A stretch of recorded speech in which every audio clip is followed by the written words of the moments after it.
Hello guys, this is Vicky from VTech. இன்றைக்கி நம்ம பார்த்திங்கன்னா ஒரு 4 சேனல் ஆம்பிளிஃபையர் பற்றி தான் பார்க்க போகிறோம். இந்த ஆம்பிளிஃபையர் பார்த்திங்கன்னா முழுக்க ஒரு 12 வோல்ட்டில் ரன் ஆகக்கூடிய ஆம்பிளிஃபையரு. பார்த்திங்கன்னா இது வந்து டிராக்டர் யூஸ்க்காக கஸ்டமர் கேட்டிருந்தாங்க தஞ்சாவூர்லேருந்து. ஸோ அவங்களுக்காக தான் பண்ணியிருக்கோம். நல்லா ஃப்ரண்ட்டு பார்த்திங்கன்னா வி மீட்டர் லைட்லாம் வச்சு ஒரு 4 ஸ்பீக்கர் நல்லா ஹெவியாக போடுற மாதிரி போட்டிருக்கோம். அதாவது பார்த்திங்கன்னா 4 ஸ்பீக்கருமே 8 இன்ச்சு. ஃபுல் பார்த்திங்கன்னா இதில் நம்ம சரவுண்ட் எதுவுமே ஆட் பண்ணல, முழுக்க ஃப்ரண்ட் சேனல் மட்டும்தான் ஆட் பண்ணியிருக்கோம். சப்வூஃபருமே இல்லை, டிராக்டர் யூஸ்ங்காட்டி சப்வூஃபர்லாம் யூஸ் பண்ணல, ஒரு ஸ்டீரியோவாக கொடுத்துருக்கோம். 4 சேனலுமே உங்களுக்கு வந்து ஸ்டீரியோ கான்செப்டில் பேஸ் பண்ணி பண்ணியிருக்கோம். ஓகேங்களா.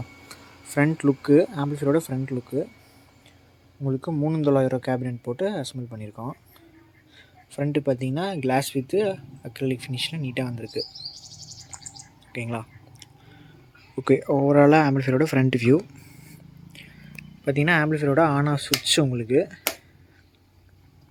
நீங்கள் டைரெக்டாக இதுலேயும் ஆன் ஆஃப் பண்ணிக்கலாம். அது பார்த்திங்கன்னா நீங்கள் தனியாக டிராக்டரில் சுவிட்ச் வச்சும் கண்ட்ரோல் பண்ணிக்கலாம். இதில் நீங்கள் ஆன்லேயே விட்டுடலாம். இது பார்த்திங்கன்னா as usual base triple control. இந்த சப்புன்னு இருக்கிற கண்ட்ரோல் பார்த்திங்கன்னா ஒரு ஸ்பீக்கரோட லெஃப்ட்டு கண்ட்ரோலு. இந்த ஓவரால் மாஸ்டர் கண்ட்ரோல் பார்த்திங்கன்னா ரைட்டு கண்ட்ரோல். ஓகேங்களா. லெஃப்ட்டு தனியாக ரைட்டு தனியாக கண்ட்ரோல் பண்ணிக்கிற மாதிரி கொடுத்துட்டேன். ஓகேங்களா. இந்த இடத்துல உங்களுக்கு ஒரு வியூ மீட்டர் லைட் வரும். ஓகேங்களா. டான்சிங் லைட் மாதிரி வரும். ஓகேங்களா. ஆஸ் யூஷுவல் நம்ம யூஸ் பண்ணுற பகரியாவோட ஒயிட் டிஸ்பிளே யூஎஸ்பி போர்டு தான் யூஸ் பண்ணியிருக்கோம். ஆடியோ வைஸ் உங்களுக்கு ஒரு நல்ல ஒரு இம்ப்ரூவ்மெண்ட். ஓகேங்களா. ஓகே, ஆம்பிளிஃபையரோட பேக் சைடு வியூ பார்க்கலாம். ஆம்பிளிஃபையரோட பேக் சைடு வியூன்னு எடுத்துக்கிட்டிங்கன்னா ஃபுல் நமக்கு வெய்கோ சாக்கெட் டைப்பில் தான் கொடுத்துருக்கேன். அதாவது ஸ்பீக்கர்ஸ் ஒயர்ஸு பவர் சப்ளை எல்லாமே வெய்கோ பின் மூலிமா நம்ம கனெக்ட் பண்ணிக்கலாம்.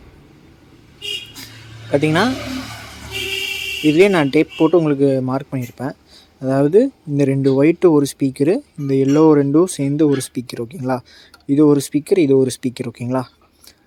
நெக்ஸ்ட்டு அடுத்த சாக்கெட்டில் பார்த்திங்கன்னா அதே மாதிரி இந்த ஒயிட்டு ஒரு ஸ்பீக்கரு, இந்த எல்லோ ஒரு ஸ்பீக்கர். ஓகேங்களா. அதாவது இது 2 சேர்த்திங்கன்னா லெஃப்ட் சேனல், இது 2 சேர்த்திங்கன்னா ரைட் சேனல். ஓகேங்களா. ஓவராலாக பவர் சப்ளை பார்த்திங்கன்னா 2 1/2 mm ஜாயின் பண்ணி போட்டிருக்கேன். ஓகேங்களா. இது பார்த்திங்கன்னா பாசிட்டிவ் 12 வோல்ட்டு, இது பார்த்திங்கன்னா கிரவுண்டு. ஓகேங்களா. இதில் நம்ம யூஸ் பண்ணிக்கிற ஒயர் எல்லாமே பார்த்திங்கன்னா 1/2 mm ஒயர் தான். 1/2 mm ஒயர்லேயே பார்த்திங்கன்னா நல்லா கேஜ் கொஞ்சம் ஹெவியாக இருக்கிற மாதிரி போட்டிருக்கோம். ஓவராலாக பேக் சைடு வியூ இது பார்த்திங்கன்னா உங்களுக்கு ஏர் இன்னு ஒரு கூலிங் பர்பஸ்க்காக ஃபேன் வந்துடும். ஸோ பார்த்திங்கன்னா வண்டி டெம்பரேச்சர் அதிகமாக இருக்கும்போது உங்களுக்கு கூலிங்லேயே இருக்கிறங்காட்டி ஓரளவுக்கு உங்களுக்கு செட்டு ஹார்ம்ஃபுல்லாக இல்லாமல் உங்களுக்கு லைட்டாக வார்ம் கூலிங்லேயே இருக்கும். ஓகேங்களா.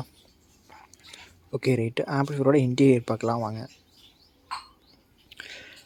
ஆம்பிளிஃபையரோட இன்டீரியர்னு எடுத்துக்கிட்டிங்கன்னா அதில் யூஸ் பண்ணிக்கிற மெட்டீரியல்ஸ் பார்த்திங்கன்னா சக்தியோட 4 டிரான்சிஸ்டர் ஸ்டீரியோ போர்டு தான் 2 யூஸ் பண்ணியிருக்கோம். Deluxe board 2 4 transistor board stereo board use பண்ணியிருக்கோம். பார்த்திங்கன்னா 2 டிரான்சிஸ்டர் போர்டுமே பார்த்திங்கன்னா உங்களுக்கு ஸ்டீரியோ பர்பஸ் மட்டும்தான். 4 ஸ்பீக்கர் நல்லா ஹெவியாக கொடுக்குற மாதிரி 4 8 இன்ச் லோட் பண்ணுறாங்க கஸ்டமரு. ஸோ அதுக்கேற்ற மாதிரி பண்ணியிருக்கோம். இன்வெர்ட்ரு பார்த்திங்கன்னா 12 to 36 வோல்ட்டு டிசி ஜிஆரோட இன்வெர்ட்டர் தான் யூஸ் பண்ணியிருக்கோம். பேஸ் டேபிள் பார்த்திங்கன்னா சக்தியோட பேஸ் டேபிள் தான் யூஸ் பண்ணியிருக்கோம். ஆம்பிளிஃபையரோட இன்டீரியர் எடுத்துக்கிட்டிங்கன்னா ஜிஆரோட 12 to 36 வோல்ட்டு தாராளமாக உங்களுக்கு ஒரு 10 ஆம்பியர் அவுட்புட் கொடுக்கும். அந்த இன்வெர்ட்டர் தான் யூஸ் பண்ணியிருக்கோம். பவர் ஆம்ப் எடுத்திங்கன்னா சக்தியோட டீலக்ஸ் போர்டு தான். 4 டிரான்சிஸ்டர் ஸ்டீரியோ. இந்த இடத்துல பெட் டைப்பில் பார்த்திங்கன்னா ஒரு 4 டிரான்சிஸ்டர் ஸ்டீரியோ போர்டு யூஸ் பண்ணியிருக்கோம். பேஸ் டேபிள் பார்த்திங்கன்னா சக்தியோட பேஸ் டேபிள் போர்டு தான். ஒரு பக் கன்வெர்ட்டர் போட்டு யூஎஸ்பிக்கு 5 வோல்ட் எடுத்திருக்கோம். ஓகேங்களா. பார்த்திங்கன்னா உங்களுக்கு கூலிங் பர்பஸ்க்காக 2 ஃபேன், ஏர் இன்னு, இதுவும் ஏர் இன்னு. ஓகேங்களா. ஓவராலாக ஆம்பிளிஃபையரோட இன்டீரியர் அவ்வளோதான். கஸ்டமர் பார்த்திங்கன்னா 2 இன்வெர்ட்ரு போட்டு பண்ணித்தாங்க அப்படிங்கிற மாதிரி கேட்டிருந்தாங்க. ஸோ 2 4 பார்த்திங்கன்னா ஒரு இன்வெர்ட்டரே போதுமானது. நான் என்னென்னா 12 to 32ல் 2 இன்வெர்ட்ரு போட்டு இண்டிவிஜுவலாக பண்ணலான்னு தான் பார்த்தேன். பட் பார்த்திங்கன்னா இதுவே போதுமானது தான். அதனால் பார்த்திங்கன்னா ஒரு 12 to 36ஆக கன்வெர்ட் பண்ணிவிட்டு 2 4 டிரான்சிஸ்டர் ஸ்டீரியோ யூஸ் பண்ணி அசம்பிள் பண்ணியிருக்கேன். ஆடியோ வைஸ் உங்களுக்கு நல்லாயிருக்கு. ஆம்பு பார்த்திங்கன்னா உங்களுக்கு எந்த விதமான இதுலேயும் குறவே இல்லை. ஓகே, இந்த ஆம்பிளிஃபையர் பார்த்திங்கன்னா நமக்கு தஞ்சாவூர் போகுது. ஓகே, இந்த மாதிரி உங்களுக்கு 12 வோல்ட்டு 5.1 வீட்டுக்கு தேவையான ஆம்பிளிஃபையர் எல்லாமே நம்ம அசம்பிள் பண்ணி கொடுத்துட்ருக்கோம். டிஎம் பண்ணுங்கள், பெஸ்ட் ப்ரைஸில் பண்ணிக்கலாம். தேங்க்யூ.